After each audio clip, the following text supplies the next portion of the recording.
नमस्कार दोस्तों, आपके हमारे यूट्यूब चैनल पे बहुत बहुत स्वागत है। आज हम UP PCS R O R O के जो प्रीवियस ईयर क्वेश्चन है उसको हम देखेंगे। तो हम पहला क्वेश्चन देखते हैं। इसमें हमारा है प्रत्येक वर्ष 21 जून को निम्नलिखित में से किस अक्षांश यानी कि किस अक्षांशों पर 12 घंटे से अधिक समय सूर्य का प्रकाश विद्यमान रहता है। तो इसका हमारा पहला है भूमध्य रेखा, दूसरा मकर रेखा, तीसरा उत्तरी ध्रुव यानी चौथा कर्क रेखा। तो हमारा कौन सा 21 जून को कौन किस अक्षांश पे रहता है 12 घंटे? तो हमारा मकर रेखा और कर्क रेखा दोनों पर विद्यमान रहता है 12 घंटे से अधिक। तो हमारा ऑप्शन हो जाएगा डी दोस्तों, ऑप्शन डी। अब हमारा दोस्तों नेक्स्ट दूसरा क्वेश्चन देखते हैं। दूसरा क्वेश्चन कोरियालिस बल के संदर्भ में निम्नलिखित में से कौन सा कथन सही है? यह पवन के साथ यानी वेग की वृद्धि के साथ बढ़ता है, यह ध्रुवों पर सर्वाधिक और भूमध्य रेखा पर विद्यमान नहीं होता है। तो हमारा कौन सा आंसर हो जाएगा? केवल एक, केवल दो, एक और दो और कोई नहीं। तो हमारा कौन सा आंसर हो जाएगा इसका हो जाएगा हमारा ऑप्शन सी, यानी कि एक और दो दोनों सही है। यह पवन के साथ वेग के साथ वृद्धि के साथ बढ़ता है और यह ध्रुवों पर सर्वाधिक और भूमध्य रेखा पर विद्यमान नहीं रहता है। अब हमारा ऑप्शन तीसरा देखते हैं दोस्तों। तीसरा, पृथ्वी के वायुमंडल के संदर्भ में निम्नलिखित कथनों में से कौन सा एक सही है? भूमध्य रेखा पर प्राप्त होने वाले सूर्य ताप की कुल मात्रा और ध्रुवों पर प्राप्त होने वाले सूर्य ताप की कुल मात्रा का 10 गुनी है। और दूसरा हो गया हमारा दोस्तों ऑप्शन बी, अवरक्त किरणें सूर्य ताप की लगभग 2/3 भाग है। ऑप्शन सी हम देखते हैं दोस्तों। ऑप्शन सी, अवरक्त तरंगे निचले वायुमंडल में संक्रेदित जलवाष्प द्वारा बृहद रूप से अवशोषित होती है। ऑप्शन डी हम अपन देखते हैं दोस्तों। ऑप्शन डी, ये अवरक्त तरंगे सौर विकिरण की विद्युत चुंबकीय तरंगों के दृश्यमान स्पेक्ट्रम के हैं। तो इसका हमारा ऑप्शन हो जाएगा ऑप्शन सी, अवरक्त तरंगे निचले वायुमंडल में संक्रेदित जलवाष्प द्वारा बृहद रूप से अवशोषित होती है। तो ऑप्शन हमारा हो जाएगा दोस्तों ऑप्शन सी। ऑप्शन सी हमारा जो है ये सही हो जाएगा दोस्तों।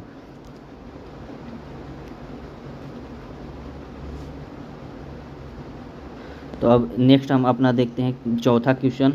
चौथा में हमारा क्या है? उत्तरी गोलार्ध में वर्ष का सबसे लंबा दिन आमतौर पे कब होता है? जून महीने का पहला पखवाड़ा, जून महीने का दूसरा पखवाड़ा, या जून महीने का तीसरा जुलाई महीने का पहला पखवाड़ा, या जुलाई महीने का दूसरा पखवाड़ा। तो हमारा आंसर हो जाएगा जून महीने का दूसरा पखवाड़ा। दूसरा पखवाड़ा ये होता है कि जो जून महीने का दूसरा 15 तारीख के बाद का जो है 15 से 30 के बीच में, उसको 15 दिन के गैप को कहते हैं पखवाड़ा कहते हैं दोस्तों। ऑप्शन हमारा बी हो जाएगा। अब हमारा दोस्तों आता है पाँचवा क्वेश्चन। पाँचवा क्वेश्चन, निम्नलिखित कथनों पर विचार कीजिए। ग्रीष्म ऋतु में महाद्वीपीय और महासागरों के बीच तापमान विपरीत शीत ऋतु की अपेक्षा अधिक होती है। कथन 2 है, जल की विशिष्ट ऊष्मा भूपृष्ठ की विशिष्ट ऊष्मा की अपेक्षा अधिक होती है। निम्नलिखित में से कौन सा एक सही है? अब कथन 1 देखते हैं। इसमें ऑप्शन ए देखते हैं। इसमें है कथन 1 और कथन 2 दोनों सही है तथा कथन 1 कथन 2 की सही व्याख्या करता है। कथन जो हमारा ऑप्शन बी है, कथन 1 और कथन 2 दोनों सही है तथा कथन 2 कथन 1 की सही व्याख्या नहीं करता है। ऑप्शन सी देखते हैं। ये कथन 1 सही है किंतु कथन 2 गलत है। चौथा है हमारा कथन 1 गलत है किंतु कथन 2 हमारा सही है। तो हमारे पाँचवें का कौन सा हो जाएगा दोस्तों? पाँचवें का आंसर हमारा हो जाएगा ऑप्शन डी, कथन 1 गलत है लेकिन कथन 2 सही है। यह जल की विशिष्ट ऊष्मा भूपृष्ठ पर जल की जो हमारा ये देखिए दोस्तों, जल की विशिष्ट ऊष्मा भूपृष्ठ की विशिष्ट ऊष्मा की अपेक्षा अधिक होती है। तो हमारा कथन हो जाएगा ऑप्शन डी। अब हमारा आता है नेक्स्ट देखिए छठवां क्वेश्चन। छठवें क्वेश्चन में दोस्तों पहला है उष्ण कटिबंधीय वर्षा वनों के उच्च ताप और आर्द्रता के कारण मृदा में विद्यमान मृत जैव पदार्थ की कुल द्रुत अपघटन होता है।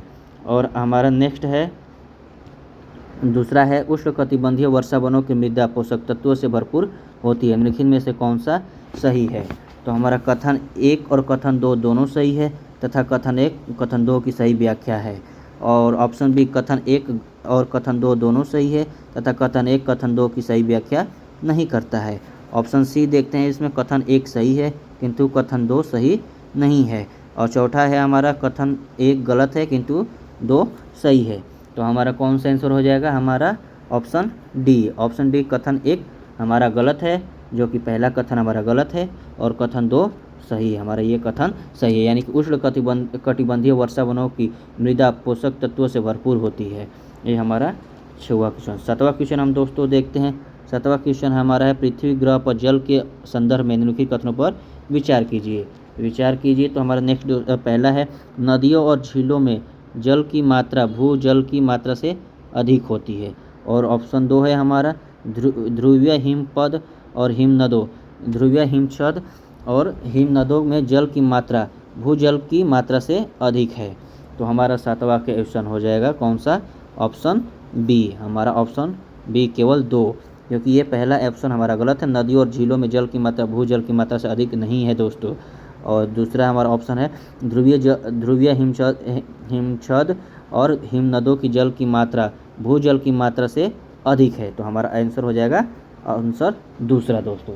ऐसे दोस्तों नेक्स्ट अगले PDF के लिए, अगले वीडियो के लिए आप दोस्तों एक कमेंट जरूर कीजिएगा। आप वीडियो कैसा लगा शेयर लाइक जरूर कीजिएगा और मेरे चैनल को सब्सक्राइब जरूर कीजिएगा दोस्तों। धन्यवाद।